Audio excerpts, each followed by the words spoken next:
ನಾವೆಲ್ಲರೂ ಮುಂಚೆಯಾಗಿ ಪ್ರಾರ್ಥನೆ ಮಾಡಿ ಪ್ರಾರಂಭಿಸೋಣ. ಕೃಪೆಯುಳ್ಳೇಶ್ವರ ನಾಯಿ ಉಂಟಾಗಲಿದ್ರೆ ಈ ಸಮಯಕ್ಕಾಗಿ ಸ್ತೋತ್ರ ರಾಜನೇ, ನಿನ್ನ ಸನ್ನಿಧಿಗೆ ಸ್ವಾಮಿ ನಮ್ಮನ್ನು ಸುರಕ್ಷಿತವಾಗಿ ಕರ್ತನೆ ಸ್ವಲ್ಪ ಕರೆತಂದಕ್ಕಾಗಿ ಸ್ತೋತ್ರ. ಈ ಒಂದು ದಿನವನ್ನು ಕರ್ತನೆ ಸ್ವಲ್ಪ ಕಾಣುವ ಹಾಗೆ ನಮಗೆ ಸ್ವಾಮಿ ಕೃಪೆ ಹೇಳಿದಕ್ಕಾಗಿ ಸ್ತೋತ್ರ ರಾಜನೇ.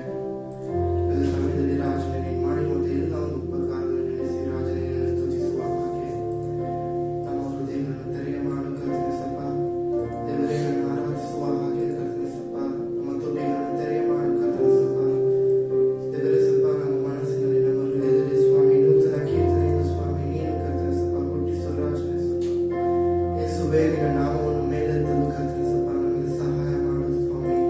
ಪವಿತ್ರ ಆತ್ಮನೇ ನಿನ್ನ ಸಹಾಯವನ್ನು ನಂಬಲಿಸ್ತಾ ಇದ್ದೇವೆ ಕರ್ತನೆ ಸ್ವಲ್ಪ ನೀ ನಮ್ಮನ್ನು ಆಳ್ವಿಕೆ ಮಾಡು ಮುನ್ನಡೆಸಲು ಸ್ವಾಮಿ ನಿಮ್ಮ ಹಸ್ತಕ್ಕೆ ಒಪ್ಪಿಸಿಕೊಡ್ತಾ ಇದ್ದೇವೆ ರಾಜನೇ ಸ್ವಲ್ಪ ಎಲ್ಲ ಸ್ತುತಿಗಳ ಮಹಿಮೆಯನ್ನು ಸ್ವಾಮಿ ನಿಮ್ಮೊಬ್ಬರಿಗೆ ಸಲ್ಲಿಸುತ್ತಾ ಯೇಸುವಿನ ನಾಮದಲ್ಲಿ ಪ್ರಾರ್ಥನೆ ಮಾಡುತ್ತೇವೆ ತಂದೆಯೇ. ನಿಮಗೆ ಸಿಂಹಾಸನ ಹಾಕಲು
Hallelujah.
ಎಲ್ಲ ಸ್ತುತಿಗಳ ಮಹಿಮೆಯನ್ನು ಯೇಸು ಕ್ರಿಸ್ತನ ನಾಮದಲ್ಲಿ ನಿನಗೆ ಸಲ್ಲಿಸ್ತೇನೆ ತಂದೆ.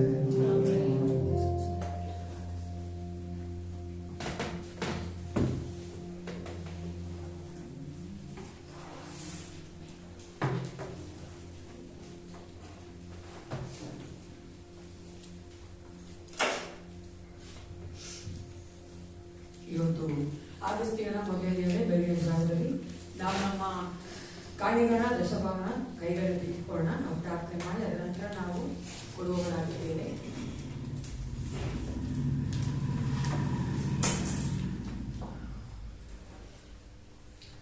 ಪರಿಶುದ್ಧನು ಪರಿಶುದ್ಧನು ಪರಿಶುದ್ಧನು ಅಂತ ಪರಲೋಕ ತಂದೆ, ಸೈನ್ಯಗಳ ಕರ್ತ ಅಪ್ಪ ಏಸಪ್ಪ, ಈ ಒಂದು ಬೆಳಗಿನ ಜಾವಕ್ಕಾಗಿ ನಿಮಗೆ ಸ್ತೋತ್ರ ಉಂಟಾಗಲಿ. ಕರ್ತ, ನಮ್ಮನ್ನು ಕರ್ತನೆ ನಿನ್ನ ಒಂದು ಸ್ವರೂಪದಲ್ಲಿ ಸೃಷ್ಟಿ ಮಾಡಿ ನಿನ್ನ ಒಂದು ಕರ್ತನೆ ಮಕ್ಕಳಾಗಿ ಕರೆದು ನಮ್ಮನ್ನ ಕರ್ತನೆ ನಡೆಸಿಕೊಂಡು ಬರ್ತಾ ಇರುವಂತಹ ಪರಲೋಕ ತಂದೆ, ಈ ಒಂದು ಸಮಯಕ್ಕಾಗಿ ರಾಜಾನಿಗೆ ಸ್ತೋತ್ರ. ವಿಶೇಷವಾದ ಸಮಯದಲ್ಲಿ ನಮ್ಮ ಕರೆಗಳಿರುವಂತಹ ಈ ಕಾರ್ಯಗಳ ದಶಭಾಗ ನಿನ್ನ ಪಾಸನೆ ಒಪ್ಪಿಸಿಕೊಡುತ್ತೇವೆ.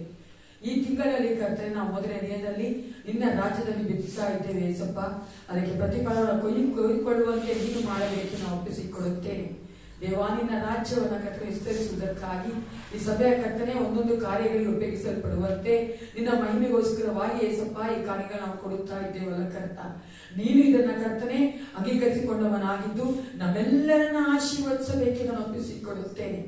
ಒಂದು ಕಾಲಕ್ಕೂ ಕರ್ತನೆ ಈ ತಿಂಗಳನ್ನ ಸಂಪೂರ್ಣವಾಗಿ ಒಂದು ದಿನವಾಗಲಿ ನಾವು ಕರ್ತನೆ ಆರ್ಥಿಕವಾಗಿ ಕಷ್ಟಪಡದಂತೆ, ಪರರಲ್ಲಿ ಕರಚಾಚದಂತೆ, ನಿನ್ನ ನಾಮಕ್ಕೋಸ್ಕರವಾಗಿ ಹೌದು ಏಸಪ್ಪ ಜೀವಿಸುವಂತ ನಾವೆಲ್ಲರೂ ನಿನ್ನಿಂದ ಆಶೀರ್ವಾದ ಹೊಂದಿಕೊಂಡು ಅನೇಕ ನಮ್ಮ ನೋಡಿ ಅರಿಕೆ ಮಾಡುವಂತೆ ರಾಜ, ನೀನೇ ನಮ್ಮೊಂದಿಗೆ ಇದ್ದಿಂದ ಅರಿಕೆ ಮಾಡುವಂತೆ ಆ ರೀತಿಯಾಗಿ ನಮ್ಮ ನಡೆಸಿಕೊಳ್ಳಬೇಕೆಂದು ಯೇಸು ಕ್ರಿಸ್ತನ ನಾಮದಲ್ಲಿ ಪ್ರಾರ್ಥಿಸುತ್ತೇನೆ. ಒಳ್ಳೆಯದಿದ್ದೇನೆ.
ಯೇಸು ಕ್ರಿಸ್ತ ತಾನೇ ನಮ್ಮನ್ನ ಈ ಒಂದು ಆಗಸ್ಟ್ ತಿಂಗಳ ಮೊದಲನೇ ದಿನದವರೆಗೂ ನಡೆಸಿಕೊಂಡು ಬಂದಿದ್ದಾನೆ.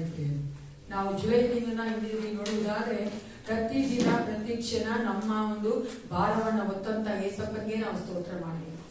ಎಷ್ಟು ಅದ್ಭುತವಾಗಿ ನಮ್ಮ ನಡೆಸಿಕೊಂಡು ಬಂದ ಪ್ರಿಯರೇ, ನಾವಿರುವಂತಹ ಒಂದು ಲೋಕದಲ್ಲಿ ಭಯಂಕರವಾದ ಕಾರ್ಯಗಳು ಪ್ರತಿದಿನ ನಡೀತಾ ಇದ್ರು ಸಹ ಯಾವುದೂ ನಮ್ಮನ್ನ ಮುಟ್ಟದಂತೆ, ವಿಪತ್ತು ನಮ್ಮನ್ನ ಮುಟ್ಟದಂತೆ ದೇವರು ನಮ್ಮನ್ನು ಕಾಯ್ದುಕೊಂಡು ಬಂದಂತ ದೇವನಾಗಿದ್ದಾನೆ. ಅಂತ ದೇವ ಸೈದಾನಿಕೆ ನಮ್ಮನ್ನು ಬೆಳಗ್ಗೆ ಜಾವದಲ್ಲಿ ಕಲ್ಕೊಂಡು ಬಂದ ಯೇಸು ಕ್ರಿಸ್ತನಿಗೆ ನಾವು ಸ್ತೋತ್ರ ಮಾಡುವವರಾಗಿದ್ದೇವೆ. ಅದು ಮಾತ್ರವಲ್ಲ, ಈ ಒಂದು ತಿಂಗಳಲ್ಲಿ ದೇವರು ನಮಗೆ ಕೊಟ್ಟಿರುವಂತಹ ವಾಗ್ದಾನವನ್ನ ನಾವು ಧ್ಯಾನ ಮಾಡಿ ನಿಶ್ಚಿತವಾಗಿ ಪ್ರಾರ್ಥನೆ ಮಾಡಿಕೊಳ್ಳೋಣ. ಸೈನ್ಯಗಳ ಕರ್ತ ಪರಲೋಕ ತಂದೆ ಅಪ್ಪ ಪಿತನೇ, ಒಂದು ಸಮಯದಲ್ಲಿ ಕರ್ತ ನಾವು ಧ್ಯಾನ ಮಾಡಿ ಹೋಗುತ್ತಿರುವಂತಹ ಈ ವಾಕ್ಯಗಳನ್ನು ಪಾಸನಿಗೆ ಒಪ್ಪಿಸಿಕೊಳ್ಳುತ್ತೇನೆ.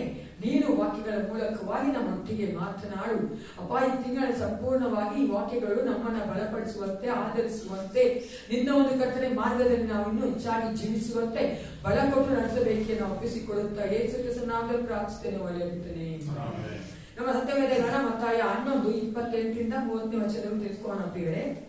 Let's turn our Bibles to Matthew chapter 11 verse 28-30. ಕಷ್ಟಪಡುವರೆ ಬರುವತ್ತರೆ ನೀವೆಲ್ಲರೂ ನನ್ನೊಳಗೆ ಬನ್ನಿರಿ, ನಾನು ನಿಮಗೆ ವಿಶ್ರಾಂತಿ ಕೊಡುವೆನು. ನಾನು ಸಾತ್ವಿಕನು, ದೀನ ಮನಸ್ಸುಳ್ಳವನು ಆಗಿರುವುದರಿಂದ ನನ್ನ ನಗುವನ್ನು ನಿಮ್ಮ ಮೇಲೆ ತೆಗೆದುಕೊಂಡು ನನ್ನಲ್ಲಿ ಕಲಿತುಕೊಳ್ಳಿರಿ. ಆಗ ನಿಮ್ಮ ಆತ್ಮಗಳಿಗೆ ವಿಶ್ರಾಂತಿ ಸಿಕ್ಕುವುದು. ಯಾಕೆಂದ್ರೆ ನನ್ನ ನಗುವು ಮೃದುವಾದದ್ದು, ನನ್ನ ಹೊರೆಯು ಹೌರವಾದದ್ದು ಅಂದನು. ಇಂಗ್ಲಿಷ್ ಯಾರೊಬ್ಬರು ಇಂಗ್ಲಿಷ್ ಓದಿ. Come to me, all you who are weary and burdened, and I will give you rest. Take my yoke upon you and learn from me, for I am gentle and humble in heart, and you will find rest for your souls. For my yoke is easy and my burden is light.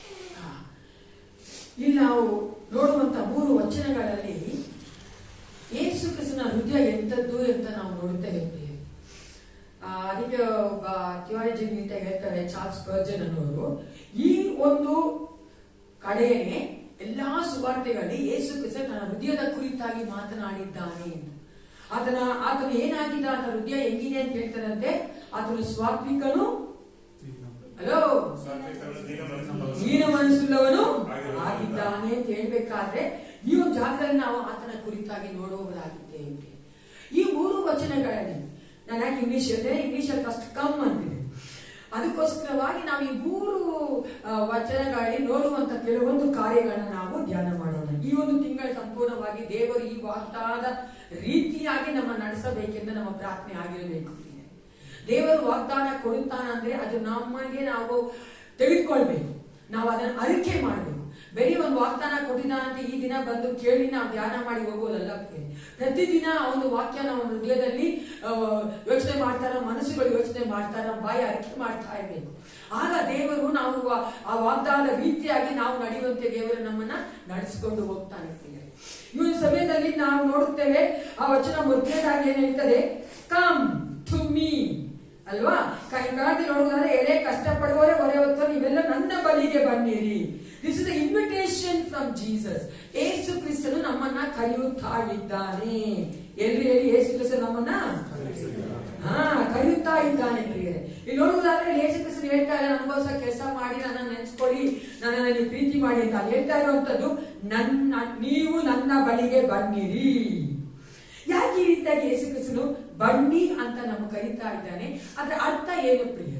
ನೀವು ಹಳೆ ಒಡಂಬಡಿಕೆ ನೋಡುವುದಾದ್ರೆ, ಯಾಕಂದ್ರೆ ಹೊಸ ಒಡಂಬಡಿಕೆಯಲ್ಲಿ ಏನೆಲ್ಲ ನಾವು ಅರ್ಥ ಮಾಡ್ಕೊಳ್ಬೇಕು, ಅದಕ್ಕೆ ನಾವು ಹಳೆ ಒಡಂಬಡಿಕೆಯಲ್ಲಿ ಕೆಲವೊಂದು ಭಾಗಗಳಲ್ಲಿ ನಾವು ನೋಡುವುದಾದ್ರೆ ಅಲ್ಲಿಯೂ ಸಹ ಇದೇ ರೀತಿಯಾದ ಸಬ್ಜೆಕ್ಟ್ ಅಥವಾ ವಿಷಯ ಅಥವಾ ಪದಗಳನ್ನ ನಾವು ನೋಡುತ್ತೇವೆ.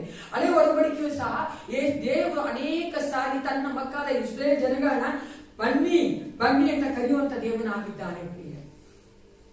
ಅಲ್ಲೂ ಸಹ ನಾವು ನೋಡ್ತೇವೆ, ದೇವರು ಇಸ್ರೇಲ್ ಮಕ್ಕಳನ್ನ ಕರಿಬೇಕಾದ್ರೆ, ಬನ್ನಿ ಅಂತ ಕರಿಬೇಕಾದ್ರೆ ಯಾತಕ್ಕಾಗಿ ಆತನು ಕರೀತಾ ಇದ್ದ ಅವರನ್ನ? ಯಾವಾಗೆಲ್ಲ ಅವರು ತುಂಬಾ ಕಷ್ಟ ಪಡ್ತಾ ಇದ್ರು, ಹೊರೆ ಹೊತ್ತವರಾಗಿದ್ರು, ಭಾರ ಹೊತ್ತವರಾಗಿದ್ರು, ಕಷ್ಟ ಪಡ್ತಾ ಇದ್ರು, ಇವಾಗ ದಾಸತ್ವದಲ್ಲಿದ್ರು, ಆಗೆಲ್ಲ ದೇವರು ಅವ್ರನ್ನ ಏನಂತ ಕರೀತಾ ಇದ್ದ? ಬನ್ನಿ. ಅದೇ ದೇವರು, ಯೇಸು ಕ್ರಿಸ್ತನ ನಾಮವುಳ್ಳಂತ ದೇವರು ಈ ದಿನ ನಮ್ಮನ್ನ ಕರೀತಾ ಇದ್ದಾನೆ, ಬನ್ನಿ ಎಂದು. ಯೇಸು ಕ್ರಿಸ್ತನ ಬಳಿಗೆ ಬರಬೇಕಾದ್ರೆ ಮೊಟ್ಟ ಮೊದಲನೇದಾಗಿ ನಮಗೆ ಸಿಗುವಂತದ್ದು ಯಾವುದು ಗೊತ್ತಾ ಪ್ರಿಯರೇ? ನೂತನವಾದ ಜೀವನ. ಹೊಸ ಜೀವನದಲ್ಲಿ ನಾವು ಬರಬೇಕಾದ್ರೆ ಯೇಸು ಕ್ರಿಸ್ತನ ಬಳಿಗೆ ಬರಬೇಕು. ಈ ಲೋಕದಲ್ಲಿ ಯಾರು ಕರೆದ್ರು ನಾವು ಹೋದ್ರೂ ಸಹ ನಮಗೆ ಸಿಗದೇ ಇರುವಂತ ಒಂದು ಅನೇಕ ಕಾರ್ಯಗಳಲ್ಲಿ ಒಂದು ನೂತನವಾದ ಒಂದು ಜೀವನ. ಯೇಸು ಕ್ರಿಸ್ತನು ಕೊಡುವಂತಹ ನೂತನ ಜೀವಿತದ ನಾವು ನೋಡುತ್ತೇವೆ. ದೇವರು ಹೇಳ್ತಾ ಇದ್ದಾನೆ, ಆ ನೂತನ ಜೀವಿತದಲ್ಲಿ ನೀವು ಬರಬೇಕಾದ್ರೆ ಅಲ್ಲಿ ದೇವರು ಹೇಳ್ತಾನೆ, ಈ ಯೆರೆಮೀಯ ಈ ವಚನ ಓದಿಕೋಣ, 31:25. ಯಾರು ಓದಿ? 31:25. ಜರ್ಮಾಯ 31:25. ನಾನು ಬಳಲಿದವರನ್ನು ತಂಪುಗೊಳಿಸಿ ಕುಂದಿ ಹೋದವರೆಲ್ಲರನ್ನು ತೃಪ್ತಿಪಡಿಸುವೆನಂತೆ. ಅಲ್ಲಿ ನೋಡುವುದಾದ್ರೆ ಅದೇ ಒಡಂಬಡಿಕೆ ಸಹ ಯೇಸು ಕ್ರಿಸ್ತನು ಏನು, ನಾನು ಯಾರನ್ನ ತೃಪ್ತಿಪಡಿಸ್ತೇನಂತೆ? ಬಳಲಿ ಹೋದವರನ್ನ, ಕುಂದಿ ಹೋದವರನ್ನ. ಅದೇ ರೀತಿ ಇಲ್ಲೂ ಸಹ ಯೇಸು ಕ್ರಿಸ್ತನು ಕರೀತಾ ಇರುವಂತದ್ದು ಯಾರನ್ನಾಗಿದೆ? ಕಷ್ಟಪಡುವವರೇ, ಹೊರೆ ಹೊತ್ತವರೇ.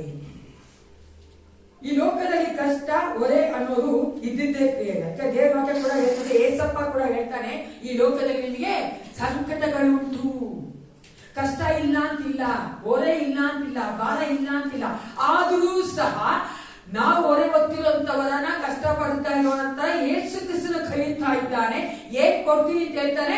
ವಿಶ್ರಾಂತಿ ಕೊಡ್ತೀನಿ. ಹಲ್ಲೆಲೂಯಾ. ವಿಶ್ರಾಂತಿ ಕೊಡ್ತೀನಿ ಅಂತ ಯೇಸು ಕ್ರಿಸ್ತ ಕರೀತಾ ಇದ್ದಾನೆ ಪ್ರಿಯರೇ. ಆ ವಿಶ್ರಾಂತಿ ಕೊಡ್ತೀನಿ ಅಂತ ಕರೆಯುವಂತ ದೇವರ ಬಳಿಗೆ ನಾವು ಹೋಗ್ಬೇಕಾದ್ರೆ ದೇವರು ನಮಗೆ ಆ ವಿಶ್ರಾಂತಿಯನ್ನು ಕೊಡುವ ಆತನಾಗಿದ್ದಾನೆ. ದೇವರ ಮುಂಭಾಗದಲ್ಲಿ ಈ ಲೋಕದಲ್ಲಿ ಯಾವ ಕಷ್ಟವೂ ದೊಡ್ಡದಲ್ಲ. ಯೇಸಪ್ಪರಿಗೆ ಯಾವ ಒಂದು ಹೊರೆಯೂ ಭಾರವೂ ದೊಡ್ಡದಲ್ಲ. ಅನೇಕ ಸಾರಿ ವಿಶ್ವಾಸಿಗಳು ನಾವು ಏನ್ ಅನ್ಕೊಂಡ್ಬಿಡ್ತೀವಿ, ಯೇಸಪ್ಪಗೆ ಆಗಲ್ಲ ಇದು, ಯೇಸಪ್ಪಗೆ ನಾನೊಂದು ಹೊರೆ ಕೊಡ್ತೀನಿ ಭಾರ ಕೊಡ್ತೀನಿ ಅಂತ ನಾವು ಅವರ ಹತ್ರ ಹೋಗೋದಿಲ್ಲ. ಆದ್ರೆ ಯೇಸಪ್ಪ ಹೇಳ್ತಾನೆ, ನನ್ನ ಹತ್ರ ಬನ್ನಿ, ನಾನು ನಿಮಗೆ ವಿಶ್ರಾಂತಿ ಕೊಡುತ್ತೇನೆ. ಆ ವಿಶ್ರಾಂತಿನ ಪಡ್ಕೊಳ್ಬೇಕಾದ್ರೆ ಎರಡನೇದಾಗಿ ನಾವು ನೋಡ್ಬೇಕಾಗಿರೋದು ಯೇಸು ಕ್ರಿಸ್ತನ ಮಾರ್ಗ ಪ್ರಿಯರೇ. ಈ ಒಂದು ವಚನ ಓದಿಕೊಳ್ಳ, ಅದೇ 11:29 ಮೊದಲನೇ ಭಾಗ ಓದಿ. 29:7 ಮತ್ತಾಯ 11:29 ಏ ಭಾಗ. ಸಾತ್ವಿಕನು ನೀನು ಮನಸ್ಸುಳ್ಳವನು ಆಗುವುದರಿಂದ ಓದಪ್ಪ. ನನ್ನ ನಗುವನ್ನು ನಿಮ್ಮ ಮೇಲೆ ತೆಗೆದುಕೊಂಡು ನನ್ನಲ್ಲಿ ಕಲಿತುಕೊಳ್ಳಿ. ಮೊದಲಾಗಿ ನಾವು ನೋಡ್ತೇವೆ, ನನ್ನ ಬಳಿಗೆ ಬನ್ನಿ, ಇನ್ವಿಟೇಷನ್ ಅಲ್ವಾ, ಕಮ್ ನನ್ನ ಹತ್ರ ಬನ್ನಿ ಅಂತ ಹೇಳ್ಬೇಕಾ ದೇವರು ನಮ್ಮನ್ನ ಕರೀತಾ ಇದ್ದಾರೆ. ಯಾರನ್ನ ಕರೀತಾನೆ? ಕಷ್ಟಪಡುವವರನ್ನ, ಹೊರೆ ಹೊತ್ತವರನ್ನ ಕರೀತಾರೆ. ಅವ್ರು ಬರ್ಬೇಕಾದ್ರೆ ಅವ್ರಿಗೆ ಏನ್ ಕೊಡ್ತಾನಂತೆ? ವಿಶ್ರಾಂತಿಯನ್ನ ಕೊಡ್ತೀನಿ ಅಂತ ದೇವರು ಅಲ್ವಾ. ಯಾವ ರೀತಿಯಾಗಿ ಆ ವಿಶ್ರಾಂತಿ ಪಡ್ಕೊಳ್ಬೇಕು ಅನ್ನೋ ಮುಂದಿನ ವಚನಗಳನ್ನ ನೋಡಬಹುದಾದ್ರೆ ಅಲ್ಲಿ ದೇವರು ಹೇಳ್ತಾ ಇದ್ದಾನೆ, ನಾನು ಸಾತ್ವಿಕನು ದೀನ ಮನಸ್ಸುಳ್ಳವನು ಆಗಿರುವುದರಿಂದ ನನ್ನ ನೊಗವನ್ನು ನಿಮ್ಮ ಮೇಲೆ ತೆಗೆದುಕೊಳ್ಳಿರಿ. ಸ್ವಲ್ಪ ಯೋಚನೆ ಮಾಡಿದ್ದೆ, ಇವತ್ತಾ ವಿಶ್ರಾಂತಿ ಕೊಡ್ತೀನಿ ಅನ್ನೋ ದೇವ್ರು ತಾನೆ. ನೋಡ್ರೆ 28ನೇ ವಚನ ಹೇಳ್ತಾರೆ, ನಾನು ನಿಮಗೆ ವಿಶ್ರಾಂತಿ ಕೊಡ್ತೀನಿ. ಇಲ್ಲಿ ದಿನ ನನ್ನ ಮಗವನ್ನು ಹೊತ್ಕೊಳ್ಳಿ ಅಂತವ್ರೆ ಅಲ್ವಾ. ವಿಚಿತ್ರ ಆಗಿಲ್ಲ ವಾಕ್ಯ. ನೀವು ಅರ್ಥ ಮಾಡ್ಕೊಳ್ತಾ ಇದ್ರೆ ಹಿಂಗೆ ಹೇಳ್ತದೆ, ವಿಶ್ರಾಂತಿ ಕೊಡ್ತೀನಿ ಯೇಸಪ್ಪ ಹೇಳಿದ್ರು. ತಿರುಗಿ ಹೇಳ್ತಾನೆ, ನಾನು ಸಾತ್ವಿಕನು ದೀನ ಮನಸ್ಸುಳ್ಳವನು, ನನ್ನ ನೊಗವನ್ನು ತೆಗೆದುಕೊಳ್ಳಿ. ತಿರುಗಿ ಬಾಲ ಬರುತ್ತೆ. ಯೋಚನೆ ಮಾಡಿದ್ದೀರಾ ಅಲ್ಲ ಪ್ರಿಯರೇ? ನೋಡಿ, ಅಲ್ಲಿ ತಿರುಗಿ ನೊಗ ಬಂತು. ನೊಗ ಅಂದ್ರೆ ಗೊತ್ತಾ ನಿಮಗೆ? Due know what is the yoke? ನೋಡಿದ್ದೀರಾ ಯೋಕ್ನ? ನೊಗ ನೋಡಿದ್ದೀರಾ? ನೋಡಿದ್ದೀರಾ? ಉಳುಮೆ ಮಾಡ್ಬೇಕಾದ್ರೆ ಗೊತ್ತಲ್ಲ, ವ್ಯವಸಾಯದಲ್ಲಿ ಅಗ್ರಿಕಲ್ಚರ್ ಇದು ನೀವು ನೋಡುವುದಾದ್ರೆ, ಉಳುಮೆ ಮಾಡ್ಬೇಕಾದ್ರೆ 2 ಎತ್ತುಗಳಿಗೆ ಒಂದು ಹಾಕ್ತಾರೆ ಗೊತ್ತಾ ಅಲ್ವಾ? ಮರದ ಒಂದು ದಿಂಬೆ ಹಾಕ್ತಾರಲ್ಲ, ಅದೇ ನೊಗ. ಅದು ಯಾಕೆ ಆಗ್ತದೆ ನಮ್ಗೆಲ್ಲರೂ ಗೊತ್ತು ಅಲ್ವಾ? 2 ಎತ್ತುಗಳು ಒಂದೇ ಸಮ ಹೋಗ್ಬೇಕು. ಅದು ಮಾತ್ರವಲ್ಲ, ಆ ಇದನ್ನ ಎಳ್ಕೊಂಡು ಹೋಗ್ಬೇಕದು. ಆ ಒಂದು ಭಾರನ ಅದ್ರ ಮೇಲೆ ಹಾಕ್ತಾರೆ. ಇಲ್ಲೂ ಸಹ ಯೇಸಪ್ಪ ಹೇಳ್ತಾರೆ, ನನ್ನ ನೊಗವನ್ನ ನಿಮ್ ಮೇಲೆ ಹಾಕ್ತೀನಿ ಅಂತ. ಅವಾಗ ಅರ್ಥ ಏನು? ಯೇಸಪ್ಪ ವಿಶ್ರಾಂತಿ ಕೊಡ್ತೀನೋ ಅಂತಾನೆ, ಅದೇ ಸಮಯದಲ್ಲಿ ನೊಗ ಕೂಡ ಒತ್ಕೊಳ್ಳಿ ಅಂತ ಹೇಳ್ತಾನೆ. ಅವಾಗ ಇಲ್ಲ ಚೆನ್ನಾಗಿ ಅರ್ಥ ಮಾಡ್ಕೋಬೇಕಾಗಿರುತ್ತೆ. ಆತನು ಹೇಳ್ತಿರುವಂತ ಆ ಒಂದು ನೊಗ ಹಳೆ ಒಡಂಬಡಿಕೆಯಲ್ಲಿ ನೀವು ಓದಿ ನೋಡುವುದಾದ್ರೆ, ಧರ್ಮಶಾಸ್ತ್ರವನ್ನ ದೇವರು ಕೊಟ್ಟ ನಂತರ, ಕಟ್ಟಳೆಗಳನ್ನ ದೇವರು ಕೊಟ್ಟ ನಂತರ ಇಸ್ರೇಲ್ ಜನಗಳು ಅದನ್ನ ಒಂದು ನೊಗದ ಹಾಗೆ ನೋಡಿದ್ರು. ಹೆಂಗ್ ನೋಡಿದ್ರು? ಒಂದು ಯೋಕ್ ಆಗಿ ನೋಡಿದ್ರು, ಒಂದು ಭಾರವಾಗಿ ನೋಡಿದ್ರು. ಅರ್ಥಾತ್ ಅದನ್ನು ಒತ್ಕೊಳಕ್ ಆಗಿಲ್ಲ, ಅದನ್ನ ಅವ್ರು ನೆರವೇರಿಸಕ್ಕಾಗಲಿಲ್ಲ. ಆ ರೀತಿಯಾದ ನೊಗವನ್ನ ಯೇಸಪ್ಪ ಮಾಡುತ್ತಾ ಇಲ್ಲ. ಅಥವಾ ದಾಸತ್ವದಲ್ಲಿ ಹೋದಾಗ ಅವ್ರಿಗೆ ನೊಗ ಬಂದಲ್ಲ ಅವ್ರ ಮೇಲೆ, ಅದಕ್ಕೆ ಗೊತ್ತಿರ್ಬೋದು ಅಲ್ವಾ. ಮೊದಲನೇದಾಗಿ ಹೋದಾಗ ಬಾಬೆಲ್ ರಾಜ್ಯಕ್ಕೆ ಹೋದಾಗ ಅವ್ರು ಬಾಬೆಲ್ ಕಿಂಗ್ಡಮ್ ಅಲ್ಲಿ ಅವರು ಒಂದು ದಾಸತ್ವದಲ್ಲಿ ಇದ್ರು. ಅದ್ರ ಮುಂಚೆ ಈಜಿಪ್ಟ್ ಅಲ್ಲಿ ಇದ್ರು. ಈ ಎಲ್ಲಾ ದಾಸತ್ವದ ನೊಗ ಅಲ್ಲಿ ಯೇಸಪ್ಪ ಹೇಳ್ತಾ ಇಲ್ಲ. ಆತನು ಹೇಳ್ತಿರುವಂತ ನೊಗ ನೀವು ನೋಡ್ಬೇಕಂದ್ರೆ ಅದು ವ್ಯತ್ಯಾಸವಾದದ್ದು. ಯಾಕೆ ಅಂದ್ರೆ ವಚನ 30 ಆಗ ನಿಮ್ಮ ಆತ್ಮಗಳಿಗೆ ವಿಶ್ರಾಂತಿ ಸಿಕ್ಕುವುದು. ಲಾಸ್ಟ್ ಪಾರ್ಟ್ ಯಾಕಂದ್ರೆ ನನ್ನ ನೊಗವು ಮೃದುವಾದ, ನನ್ನ ಹೊರೆಯು ಹೌದವಾದದ್ದು. ಮೈ ಹೋಕ್ ಇಸ್ ಲೈಟ್ ಅಂತ ದೇವರು ಹೇಳ್ತಾರೆ ಅಲ್ವಾ. ಅದು ಮೃದುವಾದದ್ದು. ಈ 2 ಕಾರ್ಯ ಉಂಟು ಆತನ ಒಂದು ನೊಗದಲ್ಲಿದೆ. ಆತನ ನೊಗ ಏನಾಗಿದೆ ಅಂತೆ ಅದೇ ವಚನ ಹೇಳ್ತದೆ, ನನ್ನ ನೊಗವನ್ನು ಮೇಲೆ ತೆಗೆದುಕೊಂಡು ನನ್ನಲ್ಲಿ ಕಳೆದುಕೊಳ್ಳಿರಿ. ಚೆನ್ನಾಗಿ ವಾಕ್ಯ ನೋಡಿ, ನನ್ನಲ್ಲಿ ಕಳೆದುಕೊಳ್ಳಿರಿ. The teachings of Jesus is a yoke. Yesu ಕ್ರಿಸ್ತನ ಆ ಒಂದು ಬೋಧನೆಗಳು ನಮ್ಮ ಮೇಲೆ ತೆಗೆದುಕೊಳ್ಳಿ ಅಂತ ಅಲ್ಲಿ ದೇವರು ಹೇಳ್ತಾ ಇರುವಂತದ್ದು, ಯೇಸಪ್ಪ ಹೇಳ್ತಾ ಇರುವಂತದ್ದು. ಯೇಸಪ್ಪ ನಮಗೆ ಬೋಧಿಸುವಾಗ ಅದು ನಮಗೆ ಭಾರವಾದ ನೊಗ ಆಗಿರೋದಿಲ್ಲ, ಮೃದುವಾದ ನೊಗವಾಗಿರುತ್ತದೆ. ಆದ್ರೆ ಅನೇಕರಿಗೆ ಭಾರವಾಗಿರಲ್ವಾ? ಅನೇಕ ಹೇಳ್ತಾರೆ, it's very difficult to follow Jesus teachings ಅಂತ. ಯೇಸು ಕ್ರಿಸ್ತನ ಒಂದು ಬೋಧನೆಗಳನ್ನ ನಾವು ಪರಿಪಾಲನೆ ಮಾಡೋದು ತುಂಬಾ ಕಷ್ಟ. ಯಾಕೆ ಗೊತ್ತಾ? ಅವ್ರು ಯೇಸಪ್ಪನಲ್ಲಿ ಬಂದಿಲ್ಲ. ಹಲ್ಲೆಲೂಯಾ, ರೈಟ್ ಅಲ್ವಾ? ಯೇಸಪ್ಪನಲ್ಲಿ ಹೆಂಗ್ ಬರ್ಬೇಕು ಹಂಗ ನಾವು ಬಂದಿದ್ರೆ ಆತರ ಬೋಧನೆಗಳು ನಮ್ಗೆ ಮೃದುವಾದ ನೊಗವಾಗಿರುತ್ತದೆ. ಅದನ್ನೇ ಯೇಸಪ್ಪ ಹೇಳ್ತಾನೆ, ನಾನು ಕೊಡುವಂತ ನೊಗ ನಿಮ್ಗೆ ಹೆಂಗಿರ್ತದೆ? ಒಂದು ಬೋಧನೆ. ಆ ಬೋಧನೆ ನೀವು ಎಂತರ ಹೊತ್ಕೊಳ್ಬಹುದು, ಮೃದುವಾದದ್ದು, ಔರವಾದದ್ದು. ಯಾಕಂದ್ರೆ ನಾನು ಸಾತ್ವಿಕನು ದೀನ ಮನಸ್ಸುಳ್ಳವನಾಗಿದ್ದೇನೆ, ನಿಮ್ಮನ್ನ ಕಷ್ಟ ಪಡಿಸೋದಿಲ್ಲ ಅಂತಾರೆ ಪ್ರಿಯರೇ. ಹಲ್ಲೆಲೂಯ. ಅದು ನಾವು ಅನೇಕ ಸಾರಿ ಏನ್ ಮಾಡ್ತೀವಿ ಗೊತ್ತಾ, ಅದರ ಭಾರವಾಗಿ ಇಟ್ಕೊಂಡಿದ್ದೇವೆ. ಯಾಕಂದ್ರೆ ನಮ್ಮಲ್ಲಿ ಇನ್ನೂ ಹೆಚ್ಚಾಗಿ ಏನಿದೆ, ಪಾಪ ಇದೆ, ದೇವರಿಗೆ ಇಷ್ಟವಿಲ್ಲ ಕಾರ್ಯಗಳಿವೆ, ನಮ್ಗೆ ಇಷ್ಟ ಇಲ್ಲ ಒಂದೆಲ್ಲ ಕಾರ್ಯಗಳನ್ನ ಬಿಡೋದಿಕ್ಕೆ.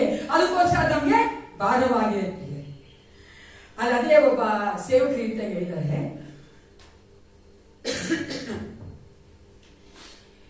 ಭಾರವನ್ನ ನಾವು ನೋಡುವ ಕಷ್ಟಪಡುವವರೇ ಒದಗುತ್ತವರೇ ನನ್ನ ಬಳಿಗೆ ಬಂದು ಸ್ವಲ್ಪ ಕೇಳ್ತಾ ವಿಶ್ರಾಂತಿ ಕೊಡ್ತೀನಿ ಅಂತ. ಭಾರನೇ ಇಲ್ಲದೇ ಮಾಡುವಂಥದ್ದಲ್ಲ ಆ ಒಂದು, ಅದಕ್ಕೆ ಇರುವ ಕಷ್ಟಪಡುವವರಿಗೆ ಹೊರೆ ಹೊತ್ತವರಿಗೆ ಕೊಡುವಂತ ಒಂದು ಮೆಡಿಸನ್ ಯಾವುದು ಗೊತ್ತಾ, ಸರಿಯಾದ ಭಾರವನ್ನು ಕೊಡುವಂಥದ್ದು, ಸರಿಯಾದ ಡೈರೆಕ್ಷನ್ ಅನಿಸುವಂಥದ್ದು. ಅದನ್ನೇ ಏಸಪ್ಪ ಇಲ್ಲಿ ಮಾಡ್ತಾ ಇದ್ದಾನೆ. ನೀವು ಲೋಕದಲ್ಲಿ ಕಷ್ಟಪಡ್ಕೊಂಡು, ಲೋಕದಲ್ಲಿ ಹೊರೆ ಹೊತ್ಕೊಂಡು, ನೀವು ಬೇರೆ ಬೇರೆ ಕಾರ್ಯಗಳಿಗೆ ಕಷ್ಟಪಡ್ತಾ ಇದ್ದೀರಾ ಮಗನೇ, ಅದನ್ನ ನಾನು ಕೊಡುವಂತ ನಗೋ ಹೊತ್ಕೋ. ಅದು ನನ್ನ ಬೋಧನೆ ಆಗಿದೆ, ಅದು ನಿನ್ನನ್ನೇ ಕರೆಕ್ಟ್ ಆದ ಮಾರ್ಗದಲ್ಲಿ ನಡೆಸ್ತದೆ. ಹಲ್ಲೆಲೂಯ. ಆಗ ನೀವು ಕಷ್ಟಪಡೋದು ಬೇಡ, ಹೊರೆ ಹೊತ್ಕೋದು ಬೇಡ. ಅದನ್ನ ನಾವು ಅನೇಕ ಸಾರಿ ಏನ್ ಕೇಳ್ತೀವಿ, ಇದು ನಮಗೆ ಬೇಡ ಏಸಪ್ಪ, ನಾವು ಕಷ್ಟಪಟ್ಟರು ಪರವಾಗಿಲ್ಲ, ಹೊರೆ ಹೊತ್ತರು ಪರವಾಗಿಲ್ಲ, ನಾವು ಬಾಬುದಲ್ಲಿ ಹೇಳ್ತೀವಿ. ಅದಕ್ಕೆ ಏಸಪ್ಪ ಹೇಳ್ತಾನೆ, ನನ್ನ ಬಳಿಗೆ ಬನ್ನಿ, ನಾನು ವಿಶ್ರಾಂತಿ ಕೊಡುತ್ತೇನೆ. ಆತ ನೊಗದ ಕುರಿತಾಗಿ ಮಾತಾಡಬೇಕಾದ್ರೆ ಎಣ್ಣೆನಾಗಿ ನೋಡ್ತೇವೆ ಪ್ರಿಯ. ನಾವಲ್ಲಿ ಆತನು ಏನಾಗಿದ್ದಾನೆ ಅದರ ಮೇಲೆ ಆತನ ಒಂದು ನೊಗ ಅವಲಂಬಿತವಾಗಿದೆ. We have to understand who is. ಆತನು ಎಂತವನಂತೆ, ಸಾತ್ವಿಕನು, ಅವನು ಏನಾಗಿದ್ದಾನೆ, ಆತನ ನಮ್ಮನ್ನು ನಡೆಸ್ತಾನೆ. ಕರೆಕ್ಟ್ ನಾನು ಹೇಳ್ತಾ ಇರೋದು. ಅವ್ರು ಈಜಿಪ್ಟ್ಗೆ ಹೋದ್ರು, ಐಗುಪ್ತದವ್ರು ಹೆಂಗಿದ್ರು, ಕಠಿಣವಾದ ಜನರು. ಬಾಬಿಲೋನ್ ಹೋದ್ರು, ಅವ್ರು ಕಠಿಣವಾದ ಜನರು, ಗೊತ್ತಲ್ವಾ. ಲೋಕದಲ್ಲಿ ನಾವು ಇದ್ದೀವಿ, ನಮ್ಮನ್ನ ಒಬ್ಬ ಕಷ್ಟಪಡಿಸೋದಿಕ್ಕೆ ಹೊರ ಒತ್ಸಕ್ ಒಬ್ಬರಿದ್ದಾನೆ. ನಾವು ಯಾರು, ಅವನು ಹೆಂಗಿದ್ದಾನೆ, ಭಯಂಕರ. ಅದನ್ನೇ ಸ್ವಲ್ಪ ಆಗಲ್ಲ. ಆತನು ಸಾತ್ವಿಕನು, ದೀನನಾಗಿರೋದ್ರಿಂದ ಆತನ ನೊಗ ನಮ್ಮ ಮೇಲೆ ಮೃದುವಾಗಿಯೂ ಹೌರವಾಗಿಯೂ ಲೈಟ್ ಆಗಿರ್ತದೆ. ಅದಕ್ಕೆ ಸ್ವಲ್ಪ ಹೇಳ್ತಾನೆ, ಬನ್ನಿ ನಾನು ನಿಮಗೆ ವಿಶ್ರಾಂತಿಯನ್ನು ಕೊಡುತ್ತೇನೆ, ನನ್ನಲ್ಲಿದ್ದು ಕಲಿತುಕೊಳ್ಳಿ, ನನ್ನ ಮಾರ್ಗ ನೀವು ಬೋಧಿಸ್ತೇನೆ. ಆಗ ನೀವು ಹೆಂಗಿರ್ತೀರಾ, ಆ ಒಂದು ಹೊರೆ ಹೆಂಗಿರ್ತದೆ, ಲೈಟ್ ಆಗಿರ್ತದೆ. ಯೇಸು ಕ್ರಿಸ್ತನ ಮಾರ್ಗದಲ್ಲಿ ನಾವು ನಡಿಬೇಕಂದ್ರೆ ಒಂದೇ ಒಂದು ಉದ್ದೇಶ ದೇವರು ಉಂಟು. ಅದೇನ್ ಗೊತ್ತಾ, what is the main purpose God is calling to walk in his ways. ಅದರ ಮಾರ್ಗದಲ್ಲಿ ನಡೆಯೋದಕ್ಕೆ ದೇವರು ನಮ್ಮನ್ನು ಕರೀತಾನೆ. ವಿಶ್ರಾಂತಿ ಕೊಡ್ತೀನಿ, ನನ್ನ ನಗೋ ಹೊತ್ಕೊಂಡು ನನ್ನ ಒಂದು ಮಾರ್ಗದ ನಡೀರಿ ಅಂತ ಕಲ್ತ್ಕೊಳ್ಳಿ ಅಂತಾನೆ. ಏನಕ್ಕೆ? ಒಂದೇ ಒಂದು ಉದ್ದೇಶ. ಯಾಕೆ? ಆತನ ಹೇಳಿ, ಆತನ ಮಾರ್ಗದ ಯಾಕೆ ನಾವು ನಡಿಬೇಕು? ನಾವು ನಡೆದ್ರೆ ಏನಾಗುತ್ತೆ, ಅಲ್ಟಿಮೇಟ್ ಆಗಿ ಏನಾಗುತ್ತೆ, ರಾಜ್ಯಕ್ಕಾಗಿ, ಆತನ ಮಹಿಮೆಗೋಸ್ಕರವಾಗಿ. ಹಲ್ಲೆಲೂಯ. ನಾವು ಆತನ ಮಾರ್ಗದಲ್ಲಿ ನಡೀತೇವೆ ಅಂದ್ರೆ ಆತನ ಮಹಿಮೆಗೋಸ್ಕರವೇ ಪ್ರಿಯ. ಅದಕ್ಕೋಸ್ಕರವೇ ದೇವರ ನನ್ನಲ್ಲಿ ಕಲಿತುಕೊಳ್ಳಿ, ನಾನು ನನ್ನ ಮಾರ್ಗ ತೋರಿಸ್ತೇನೆ, ನೀವು ನಡೆಯುವಾಗ ನಾವು ಮಹಿಮೆ ಆಗ್ತದೆ. ಅದಕ್ಕಾಗಿಯೇ ನಮ್ಮನ್ನು ಉಂಟು ಮಾಡುವ ದೇವರು. ಪ್ರತಿಯೊಂದು ಸಮಯದಲ್ಲೂ ಮರ್ತೋಗಬಾರದಾಗಿರುವಂತಹ ಒಂದು ಕಾರ್ಯ ನಮ್ಮ ವಿಶ್ವಾಸಿಗಳಲ್ಲಿ, ನಾವು ಸೃಷ್ಟಿಸಲ್ಪಟ್ಟಿರುವಂತದ್ದು ಆತನ ಮಹಿಮೆಗೋಸ್ಕರವಾಗಿ. ನಾವೇನೇ ಮಾಡಿದ್ರು ಈ ಲೋಕದಲ್ಲಿ ವಿಶ್ವಾಸಿಗಳಾಗಿ ಕೊನೆಯಲ್ಲಿ ಆಗ್ಬೇಕಾಗಿರೋ ದೇವರ ನಾಮ ಮಹಿಮೆ. ಮೂರನೇದ ವಚನ 29b ಇಂದ 32 ಹೋಗಿ. ಅರೇ ಮತ್ತಾಯ ಆಗ ನಿಮ್ಮ ಆತ್ಮಗಳಿಗೆ ವಿಶ್ರಾಂತಿ ಸಿಕ್ಕುವುದು. ಯಾಕಂದ್ರೆ ನನ್ನ ನೊಗವು ಮೃದುವಾದದ್ದು, ನನ್ನ ಹೊರೆಯು ಹೌರವಾದದ್ದು ಅಂತ. Come to me, I will give rest ಅಲ್ಲ ತಾನೆ. ಮೊದಲಾಗಿ ದೇವರು ಹೇಳ್ಬಿಟ್ಟು ನನ್ನ ಬಳಿಗೆ ಬಳಿ ನನಗೆ ಏನ್ ಕೊಡ್ತೀನಿ, ವಿಶ್ರಾಂತಿ. ಪ್ರತಿ ವಿಶ್ರಾಂತಿ ಹೇಳ್ತಾರಲ್ಲ ಅದೇನು ಗೊತ್ತಾಯ್ತಾ? ಆಗ ನಿಮ್ಮ ಆತ್ಮಗಳಿಗೆ ವಿಶ್ರಾಂತಿ ಸಿಕ್ಕುವುದು. ಮೊದಲೇ ಸಾರಿ ಹೇಳುವಂತದ್ದು ಯಾವಾಗ ಗೊತ್ತಪ್ಪಿಯೇ, ನಾವು ಯಾವಾಗ ಯೇಸು ಕ್ರಿಸ್ತನ ಅಂಗೀಕರಿಸ್ಕೊಳ್ತೇವೆ, ನಮ್ಮ ಒಂದು ರಾಜನಾಗಿ, ಒಡೆಯನಾಗಿ, ರಕ್ಷಕನಾಗಿ ತೆಗೆದುಕೊಳ್ತೇವೋ, ಆಗ ದೇವರು ನಮಗೆ ಕೊಡುವಂತ ಒಂದು ವಿಶ್ರಾಂತಿ. ಅರ್ಥ ಆಯ್ತಲ್ಲ? ನಮ್ಗೆ ಕೊಡುವಂತ ವಿಶ್ರಾಂತಿ ಅವಾಗಲೇ ಪ್ರಾರಂಭ ಅಂದ್ರೆ ಕೊಟ್ಬಿಟ್ಟಿದ್ದಾನೆ ವಿಶ್ರಾಂತಿ ನಮಗೆ. ಆದ್ರೆ ನಮ್ಮ ಪ್ರತಿದಿನದ ಆ ಒಂದು ಜೀವಿತದಲ್ಲಿ ನಾವು ಯೇಸಪ್ಪನಲ್ಲಿ ನಡಿಬೇಕಾದ್ರೆ ನಮಗೆ ಆ ಒಂದು ವಿಶ್ರಾಂತಿಯನ್ನ ಪ್ರತಿದಿನ ಕೊಡುವಾತನಾಗಿದ್ದಾನೆ. ಹಲ್ಲೆಲೂಯಾ. ನೀವು ಎಕ್ಸ್ಪೀರಿಯನ್ಸ್ ಮಾಡಿ ನೋಡ್ಬೇಕು ಪ್ರಿಯರೇ. You have to experience that. Beautiful rest. ಇಲ್ಲಿ ಹೇಳ್ತಾ ಇರುವಂತ ರೆಸ್ಟ್ ನಮ್ಮ ಶರೀರಕ್ಕೆ ಇರೋದಲ್ಲ, ನಮ್ಮ ಆತ್ಮಗಳಿಗೆ. ಸೋಲ್ ರೆಸ್ಟಿಂಗ್. RIP ಅಲ್ಲ, ಗೊತ್ತಲ್ಲ, ರೆಸ್ಟ್ ಇನ್ ಪೀಸ್ ಅಂತ. ನಮ್ಮ ಆತ್ಮ ಈ ಲೋಕದಲ್ಲಿಯೇ ಒಂದು ವಿಶ್ರಾಂತಿಯಲ್ಲಿ ಇರಬೇಕು. ನೋಡಿ, ನಮ್ಮ ದೇವರು ಎಷ್ಟು ಒಳ್ಳೆಯವರು, ಅಂದ್ರೆ ದೊಡ್ಡವರು ಅಂದ್ರೆ ಪ್ರಿಯರೇ, ದೇವರು ಎಷ್ಟು ದಿನ ಆ ಸೃಷ್ಟಿ ಮಾಡಿದ್ರಂತೆ? 7ನೇ ದಿನ.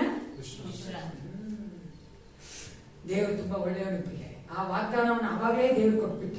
ಅದಕ್ಕೆ ಹೇಳ್ತಾನೆ ಏಸಪ್ಪ, ನಿಮ್ಮ ಆತ್ಮಗಳಿಗೆ ನಾನು ವಿಶ್ರಾಂತಿ ಕೊಡ್ತೇನೆ. ಅದಕ್ಕೋಸ್ಕರ ನನ್ನ ನೊಗವನ್ನು ನೀವು ಹೊತ್ಕೊಳ್ಳಿ, ನನ್ನಲ್ಲಿ ಕಲ್ತ್ಕೊಳ್ಳಿ, ನನ್ನಲ್ಲಿ ಜೀವಿಸ್ರಿ, ನನ್ನೊಂದಿಗೆ ನಡೆಯಿರಿ. ಆಗ ನಿಮಗೆ ನಿಮ್ಮ ಆತ್ಮಕ್ಕೆ ಒಂದು ವಿಶ್ರಾಂತಿ ಪ್ರತಿದಿನ ಸಿಗ್ತದೆ. ನೀವು ನೋಡಿಬೇಕಲ್ಲ ಪ್ರಿಯ, ನಮ್ಮ ಶರೀರಕ್ಕೆ ಆಗುವಂತ ಒಂದು ಭಾರ, ಕಷ್ಟ ಎಲ್ಲವನ್ನ ನಾವು ಒತ್ಕೋಬೇಕು ಅಥವಾ ನಾವು ಅದರಿಂದ ಬಿಡುಗಡೆ ಆಗ್ಬೇಕು, ಅದನ್ನು ನಿಭಾಯಿಸ್ಕೊಂಡು ಹೋಗ್ಬೇಕಂದ್ರೆ ಒಳಗಡೆಯಿಂದ ಶಕ್ತಿ ಬರ್ಬೇಕು. ಹಾಲೆಲೂಯಾ. ಎಷ್ಟು ಗೊತ್ತಾ ಇದ್ರಲ್ಲ, ಒಳಗಡೆಯಿಂದ ಹೊರಗಡೆ ಬರಬೇಕು. ಅನೇಕ ಲೋಕದಲ್ಲಿರುವ ಧರ್ಮಗಳು, ಲೋಕದಲ್ಲಿರುವ ಮನುಷ್ಯರು ಎಲ್ಲರೂ ಹೊರಗಡೆಯಿಂದನೇ ಒಳಗಡೆ ನೋಡೋದು. ನೀವೆಲ್ಲ ಮಾಡಿದ್ರೆ ನಿಮ್ಗೆ ಏನಾಗುತ್ತೆ? ಸಮಾಧಾನ. ಇದೆಲ್ಲ ಮಾಡಿದ್ರೆ ನಿಮ್ಗೆ ಏನಾಗುತ್ತೆ? ಮೋಕ್ಷ ಸಿಗ್ತದೆ. ಇದೆಲ್ಲ ಮಾಡಿದ್ರೆ ನೀವು ಚೆನ್ನಾಗಿರ್ಬೋದು. ಇಲ್ಲ, ನನ್ನೇ ಸ್ವಲ್ಪ ಹೇಳೋದು, ನಿನ್ನ ಒಳಗಿರುವಂತ ಒಂದು ಆತ್ಮ, ಒಳಗಿನ ಮನುಷ್ಯ ಅದು ವಿಶ್ರಾಂತಿಗೊಂಡ್ರೆ ಏಸಪ್ಪನಲ್ಲಿ ಹೊರಗಡೆ ಬರುವಂತ ಎಲ್ಲವನ್ನ ನಾವು ನಿಭಾಯಿಸಬಹುದು. ಅದು ಇಲ್ಲ ಅಂದ್ರೆ ನಾವೇನ್ ಮಾಡ್ತೀವಿ? ಚಂಚಲರಾಗ್ತೀವಿ, ಕನ್ಫ್ಯೂಸ್ ಆಗ್ತೀವಿ, ತುಂಬಾ ಕಷ್ಟಪಡ್ತೀವಿ. ಅದೆಲ್ಲ ಏಸಪ್ಪ ಹೇಳ್ತಾರೆ, ನೀವು ನನ್ನ ಬಳಿಗೆ ಬಂದ್ರೆ ನಾನು ವಿಶ್ರಾಂತಿ ಕೊಡ್ತೇನೆ. ನನ್ನ ನೊಗವನ್ನು ಹೊತ್ತುಕೊಂಡು ಕಲ್ತ್ಕೊಂಡ್ರೆ ನಾನು ನಿಮಗೆ ಆ ಒಂದು ಆತ್ಮಗಳಿಗೆ ವಿಶ್ರಾಂತಿಯನ್ನು ಕೊಡುತ್ತೇನೆ. That's every day rest in our soul. ಯಾಕಂದ್ರೆ ನಾವೆಲ್ಲರೂ ಏನಾಗಿದ್ದೇವೆ? ಏಸಪ್ಪನಲ್ಲಿ ಶಿಷ್ಯರಾಗಿದ್ದೇವೆ. ಶಿಷ್ಯರು ಅಂದ್ರೆ ಲರ್ನರ್, ಗೊತ್ತಲ್ವಾ? ಶಿಷ್ಯರನ್ನ ಕಲ್ತ್ಕೊಂತಾ ಇದೀವಿ, ಪ್ರತಿದಿನ ಕಲ್ತ್ಕೊಂತಾ ಇದೀವಿ ನಾವು ಏಸಪ್ಪನಲ್ಲಿ. ಪ್ರತಿದಿನ ನಮಗೆ ಆ ಒಂದು ರೆಸ್ಟ್ ಬೇಕು, ದೇವರು ಗೊತ್ತು. ಅದಕ್ಕೋಸ್ಕರ ಈ ಲೋಕದ ಪ್ರೆಷರ್ಗಳನ್ನ ನಾವು ನಿಭಾಯಿಸಬೇಕಂದ್ರೆ ನಮ್ಮ ಒಳಗಿರುವಂತ ಆತ್ಮಕ್ಕೆ ನಮಗೆ ಆ ಒಂದು ಸಮಾಧಾನ, ಆ ಒಂದು ವಿಶ್ರಾಂತಿ ಬೇಕು. ಯೂಶಲ್ ಆಗಿ ನಮಗೆ ಶರೀರಕ್ಕೆ ವಿಶ್ರಾಂತಿ ಬೇಕು. ಏನ್ ಮಾಡ್ತೀವಿ? ಮಾಡ್ಕೋತೀವಿ ತಾನೆ? ಮಾಡ್ಕೋತೀರಾ? ಬೇರೆ ಏನೋ ಮಾಡಿದ್ರೆ ಇಲ್ಲಿ ತಾನೆ? ಶರೀರ ತುಂಬಾ ಕಷ್ಟ ಆಗ್ತಾ ಇದೆ ಅಂದ್ರೆ ಜಗಿ ಹೋಗ್ತೀರಾ? ಇಲ್ಲ, ಮಾಡ್ಕೋತೀರಲ್ವಾ? ಅದೇ ತರನೇ ಏಸಪ್ನಲ್ಲಿ ನಮ್ಮ ಆತ್ಮಗಳು ವಿಶ್ರಾಂತಿಗೊಳ್ಳುವುದಾದ್ರೆ, ನಮ್ಮ ಆತ್ಮಕ್ಕೆ ಬಲ ಬರಬೇಕಾದ್ರೆ, ನಮ್ಮ ಒಂದು ಒಳಗಿನ ಮನುಷ್ಯನಿಗೆ ಬಲ ಬಂದಾಗ ನಾವು ಹೊರಗಡೆ ಎಲ್ಲವನ್ನ ನಿಭಾಯಿಸ್ತೀವಿ. ಅದನ್ನ ಏಸಪ್ಪ ಹೇಳ್ತಾ ಇದ್ದಾರೆ. It's not a physical rest, it's a soul rest. ನಮಗೆ ದೇವರು ಕೊಡುವಂತ ಆತ್ಮದಲ್ಲಿ ಒಂದು ವಿಶ್ರಾಂತಿ. ದೇವರು ನಮ್ಮಿಂದ ಕೇಳುವಂಥದ್ದೇನು?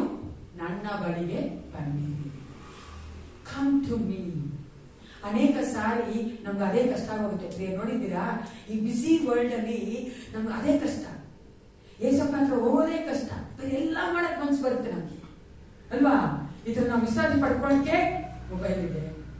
ನಾವು ವಿಶ್ರಾಂತಿ ತಗೊಂಡು ಮೊಬೈಲ್ ನೋಡ್ಕೊಂಡಿದ್ಬಿಟ್ರೆ ನಮಗೆ ಒಂದು ಶರೀರಕ್ಕೆ ಒಂಥರ ಬಲ ಬರ್ತದೆ, ನಮ್ಮ ಮನಸ್ಸಿಗೆ ಬಲ ಬರ್ತದೆ ಅನ್ಕೊಂಡು ನಾವೇನ್ ಮಾಡ್ತೀವಿ? ಅದನ್ನ ನೋಡಕ್ ಹೋಗ್ತೀವಿ ತಾನೆ? ನೋಡ್ತೀವ ಇಲ್ವಾ? ನೋಡಿರ್ಬೋದು ಅಲ್ವಾ? ಅನ್ಭವಿಸಿರ್ಬೋದು ನಾನು. ಯಾಕಂದ್ರೆ ನಾವು ತುಂಬಾ ಬಿಸಿ ಇದ್ದೀವಿ, ಯಾವಾಗಲೂ ಬಿಸಿ. ನಮ್ಗೆ ಒಂದು ಇದಿಲ್ಲ, ಫ್ರೀನೇ ಇರಲ್ಲ. ಅದಕ್ಕೋಸ್ಕರ ಫ್ರೀ ಇರ್ಬೇಕಾದ್ರೆ ಸಿಗ್ಬೇಕು, ನನ್ನ ಮನಸ್ಸು ಚೆನ್ನಾಗಾಗ್ಬೇಕು, ನಮ್ಗೆ ಚೆನ್ನಾಗಬೇಕಂದ್ರೆ ನಾವು ಅದನ್ನ ನೋಡ್ತಾ ಕುತ್ಕೊಂಡ್ಬಿಡ್ತೀವಿ.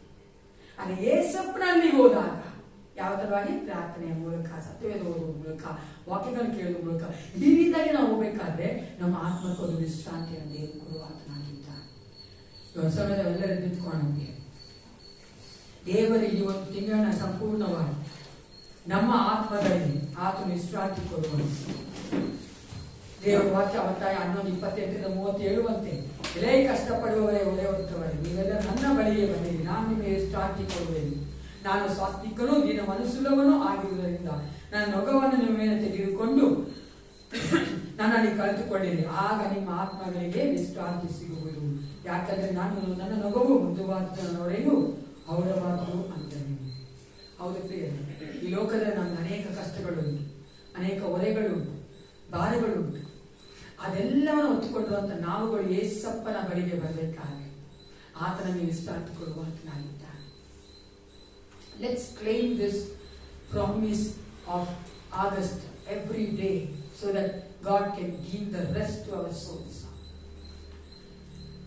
ದೇವರು ನಮ್ಮ ಆತ್ಮಗಳಿಗೆ ಆ ಒಂದು ವಿಶ್ರಾಂತಿ ಕೊಡುವಂತೆ ನಾವು ಪ್ರತಿದಿನ ಈ ಒಂದು ವಾಕ್ಯಗಳನ್ನ ಆಯ್ಕೆ ಮಾಡಿಕೊಳ್ಳೋಣ. ನಾವು ಈ ಲೋಕದಲ್ಲಿ ಬರುವಂತ ಎಲ್ಲ ಸವಾಲುಗಳನ್ನ ಎದುರಿಸುವಂತೆ, ನಮಗೆ ಬರುವಂತ ಎಲ್ಲ ಪ್ರೆಷರ್ಸ್ ಅನ್ನ ನಾವು ನಿಭಾಯಿಸುವಂತೆ ಬೇಕಾದ ಶಕ್ತಿಯನ್ನ ಬಲವನ್ನ ದೇವರು ನಮಗೆ ಕೊಡಬೇಕಾದ್ರೆ ನಾವು ಆತನ ಬಳಿಗೆ ಬರಬೇಕು, ಆತನ ನೊಗವನ್ನು ಹೊತ್ತುಕೊಳ್ಬೇಕು, ಆತನಲ್ಲಿ ಕಲಿತುಕೊಳ್ಬೇಕು. ಆತನು ನಮ್ಮ ನಡೆಸುವ ಆತನಾಗಿದ್ದಾನೆ. ಸ್ತೋತ್ರಪ್ಪ, ಪರಿಶುದ್ಧನೇ ನಿನಗೆ ಸ್ತೋತ್ರ ಉಂಟಾಗಲಿ. ರಾಜಾದಿ ರಾಜನಿಗೆ ಏಸಪ್ಪ, ನಮ್ಮ ಆತ್ಮಗಳಿಗೆ ಒಳ್ಳೆಯ ಕುರುಬನಿನಾಗಿದ್ದೆ, ಅದಕ್ಕಾಗಿ ನಿನಗೆ ಸ್ತೋತ್ರ. ದೇವಾಯಿ ವಾಕ್ಯಗಳ ಮೂಲಕವಾಗಿ ಈ ಒಂದು ಆಗಸ್ಟ್ ತಿಂಗಳ ಸಂಪೂರ್ಣವಾಗಿ ದೇವ ನಮ್ಮೊಟ್ಟಿಗೆ ಇದ್ದು ಕರ್ತನೆ, ನಮ್ಮ ಆತ್ಮಗಳು ಕರ್ತ ನಿನ್ನಲ್ಲಿ ವಿಸ್ತರಿಸುವಂತೆ ಕರ್ತನೆ, ಯಾವಾಗ ನಿನ್ನಲ್ಲಿ ನಾವು ಬರುವಂತೆ ಅಪ್ಪ, ನಮ್ಮ ಕರ್ತನೆ ಮನಸ್ಸುಗಳು ಹೃದಯಗಳು ಆ ಕಡೆ ಈ ಕಡೆ ಹೋಗದಂತೆ ದೇವ. ಹೌದು ರಾಜ, ಈ ಲೋಕದಲ್ಲಿ ಸಿಗುವಂತ ನಶ್ವರವಾದಂತ ತಾತ್ಕಾಲಿಕವಾದಂತ ವಿಶ್ರಾಂತಿ ಹುಡುಕದಂತೆ ಏಸಪ್ಪ, ನಿನ್ನ ಒಂದು ಕರ್ತನೆ ಶಾಶ್ವತವಾದಂತ ನಮ್ಮೊಟ್ಟಿಗೆ ಸದಾಕಾಲ ಇದ್ದು ವಿಶ್ರಾಂತಿ ಕೊಡುವಂತ ನಿಮ್ಮನ್ನು ಹುಡುಕುವಂತೆ ಪ್ರತಿಯೊಬ್ಬರನ್ನು ಕಾರ್ಯ ಮಾಡು. ನಮ್ಮ ದಿವ್ಯಜ್ಯೋತಿ ಸಭೆಗೆ ಸೇರುವಂತ ಪ್ರತಿಯೊಂದು ಕುಟುಂಬದಲ್ಲಿಯೂ ಈ ಒಂದು ವಾಗ್ದಾನಗಳು ಹೌದು ರಾಜ ನೆರವೇರುವಂತೆ ಅವರನ್ನು ಆಶೀರ್ವದಿಸಿ ಬಲಪಡಿಸಿ ನಡೆಸಿಕೊಡಬೇಕೆಂದು ಯೇಸು ಕ್ರಿಸ್ತನ ನಾಮದಲ್ಲಿ ಪ್ರಾರ್ಥನೆ ಒಳ್ಳೆಯುತ್ತೇನೆ. ನನ್ನ ಮನವೇ